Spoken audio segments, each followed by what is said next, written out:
From Hollywood, it's time now for...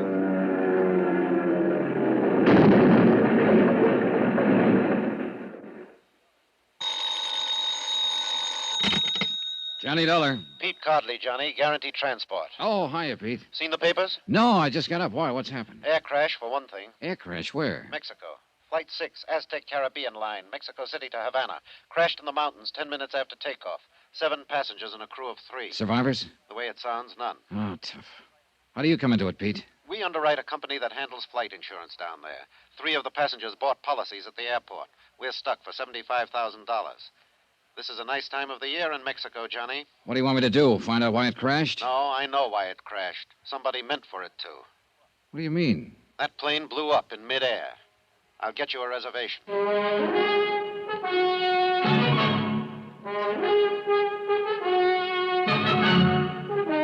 Tonight and every weekday night, Bob Bailey in the transcribed adventures of the man with the action-packed expense account, America's fabulous freelance insurance investigator. Yours truly, Johnny Dollar.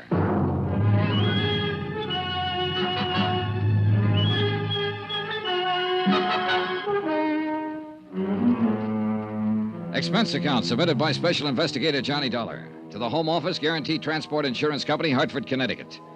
The following is an accounting of expenditures during my investigation of the Flight 6 matter.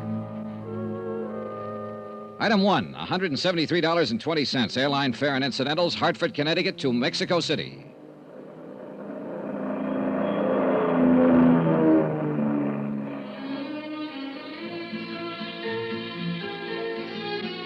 I checked my baggage through customs and started making inquiries, and more inquiries, and then some more.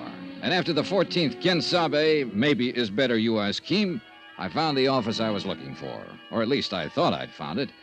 The flowery Spanish title on the door translated roughly into Inspector General of the Department of Civil Air Transport. But when I opened the door, I wasn't so sure.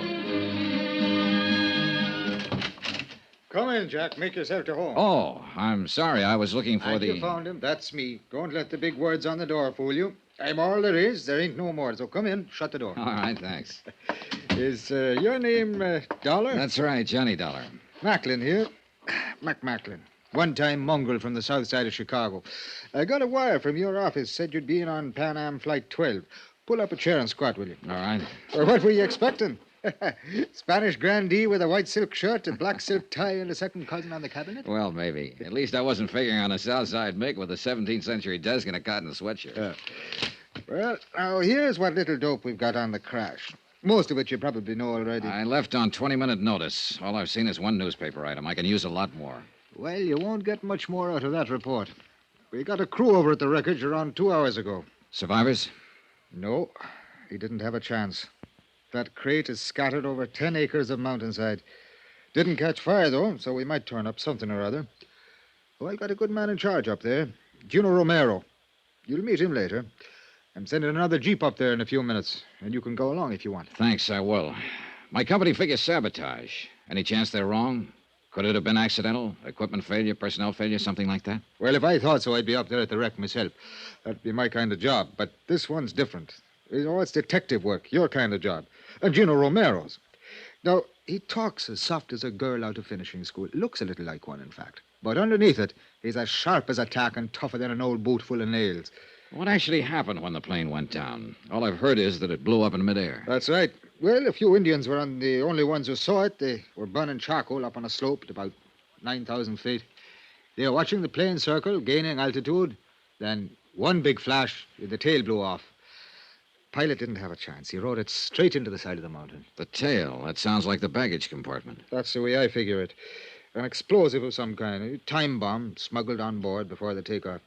I'm covering that angle from this end. I'm rounding up every one of the baggage gang, the maintenance crew, anybody who had a chance to get near that plane before it left the field out there. And what have you found out? Well, so far, nothing. We're trying to check back, too, on the individual passengers, the plane crew, trying to find out who might benefit by having any one of them dead.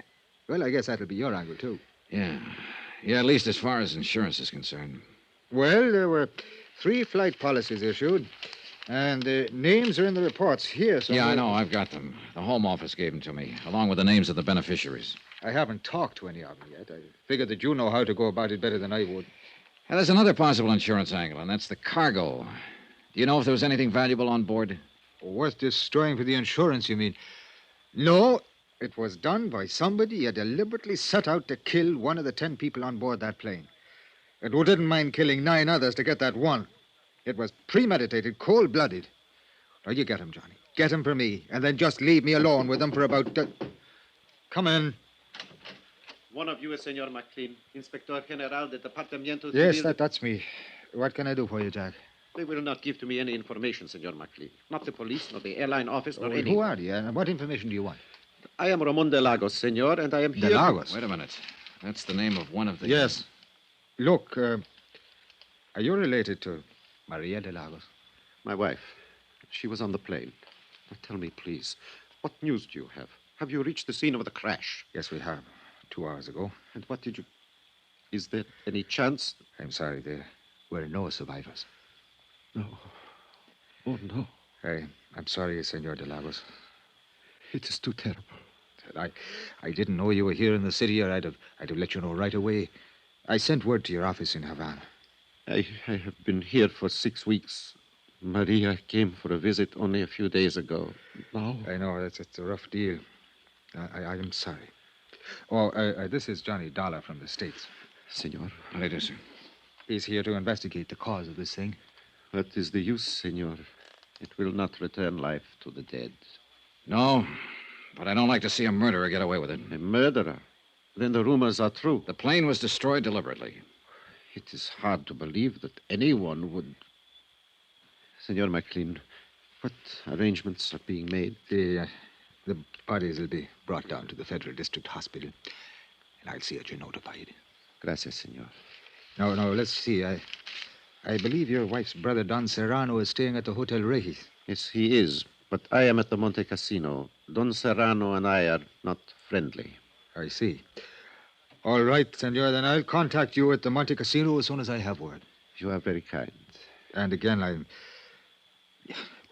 sorry. Yes, that is all one can say. Adios, senores. Know anything about him, Mac? Well, only what his wife filled out on the flight form. He's Cuban, residence and business address Havana, in the export game. And you know, of course, that his wife was one of the 3 people who took out accident policies. But naming her brother, Don Serrano, as beneficiary. I wonder why. Well, that's one of the 6 dozen questions you can ask when you start prowling. Look, I hate to rush you, Johnny, but I ought to start that jeep up the mountain. I'm ready anytime. I'll let Gino know you're coming. And you check with me if you want anything. You'll have full cooperation from the federal police and the government. And to repeat just one thing, Johnny. Yeah, I know. Whoever did it, get him. Check.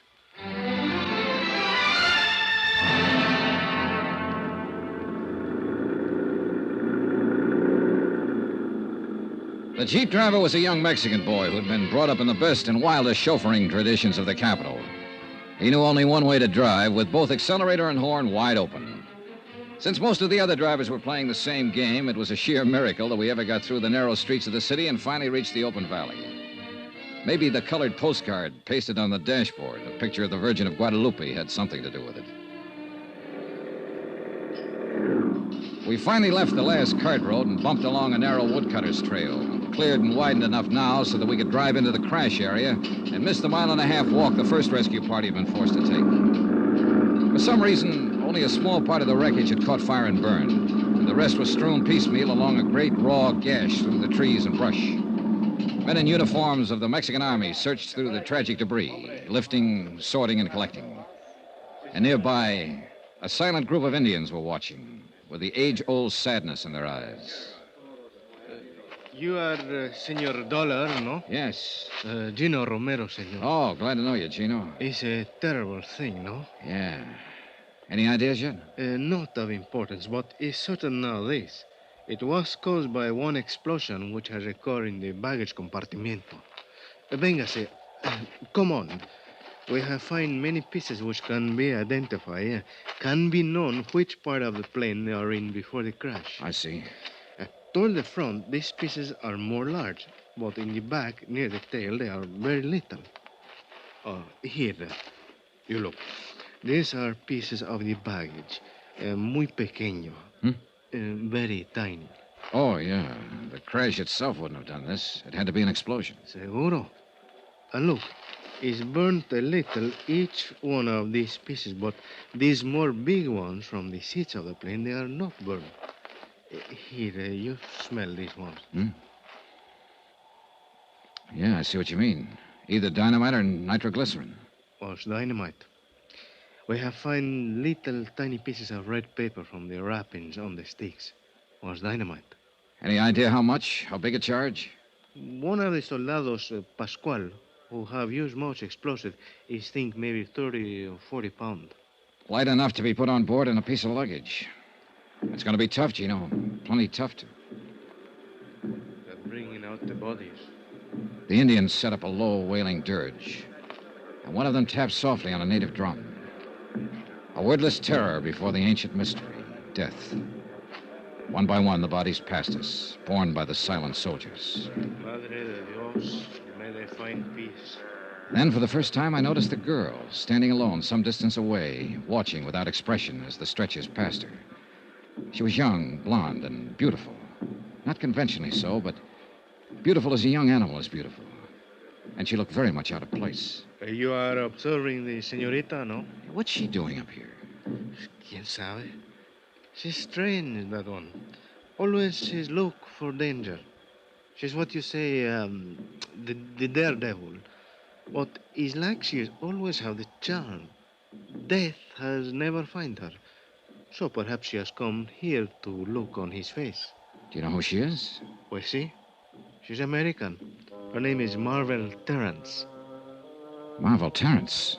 You have heard of her, senor? I'd heard of her, all right. And I'd wondered what kind of a girl would have a first name like Marvel. And now I knew, partly at least. And I planned to find out a whole lot more. 3 of the people who died on that plane had taken out flight policies. Maria de Lagos was one of them. The other 2 were men, both of whom had named as beneficiary Marvel Terrence.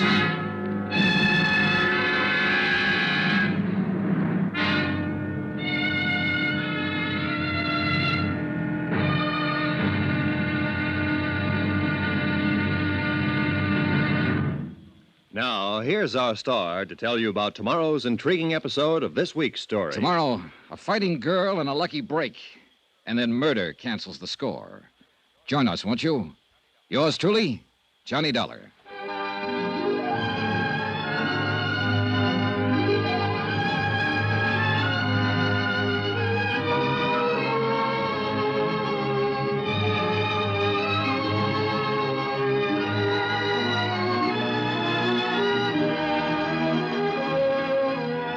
Yours truly, Johnny Dollar, starring Bob Bailey, is transcribed in Hollywood.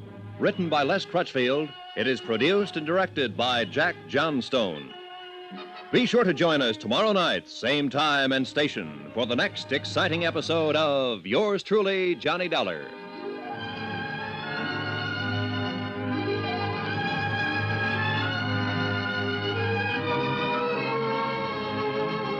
This is Roy Rowan speaking.